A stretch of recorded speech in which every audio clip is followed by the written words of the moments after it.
IGFC Balochistan south نے پرواز foundation کے زیر اہتمام تزئین و آرائش اور نئے کورسز شامل کرنے کے بعد وومن ووکیشنل ٹریننگ سینٹر تربت کا باقاعدہ افتتاح کر دیا۔ اس دوران انہیں بریفنگ دی گئی کہ وومن ووکیشنل ٹریننگ سینٹر تربت کے قیام کے لیے 2018 میں FC بلوچستان ساؤتھ نے زمین فراہم کی تھی، جس کے بعد یہ مرکز خواتین کی فنی تربیت اور مہارتوں کے فروغ کے لیے ایک مؤثر پلیٹ فارم کے طور پر خدمت انجام دیتا رہا۔ اس موقع پر خواتین نے وش نیوز کو بتایا کہ سب سے پہلے تو میں IGFC کا بہت زیادہ شکر گزار ہوں، جنہوں نے یہاں کی عورتوں کے لیے کمپیوٹر کلاسز کھولے ہیں، جہاں پر عورت آ کر یہاں پر پڑھ سکتے ہیں، اپنے لیے تعلیم حاصل کر سکتے ہیں، جو کہ ایک انتہائی بہترین چیز ہے۔ ہمیں بہت ساری چیزیں دی گئی ہیں جیسے کمپیوٹرز، مگر مزید میں ان چیز کے بارے میں بات کرنا چاہتی ہوں کہ ابھی AI کا زمانہ ہے، تو ہمیں AI پروگرامز اور اسینشیل پروگرامز چاہیے تاکہ ہم ماڈرن ٹیکنالوجی سے کنیکٹڈ رہیں۔ میں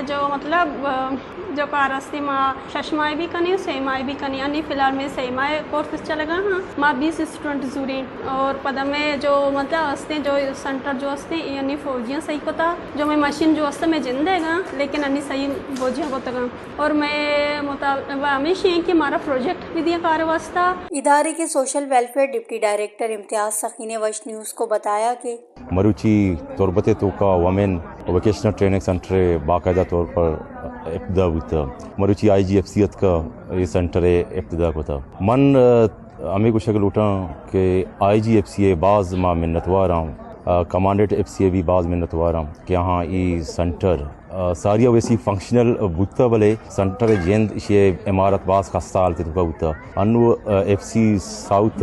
اشیا سے ریپیئر رینوویشن اور مارا بعض اکوپمنٹ داتا نو سینٹر فعال بھی۔ مقامی خواتین اور طالبات نے گفتگو کے دوران IGFC بلوچستان ساؤتھ کی کاوشوں کی تعریف کی اور طالبات نے ٹرانسپورٹ کے لیے وین گاڑی اور کمپیوٹر کورسز کے ساتھ دوسرا سیشن AI کے کورسز کا اہتمام کرانے کا مطالبہ کیا۔ وش نیوز کیچ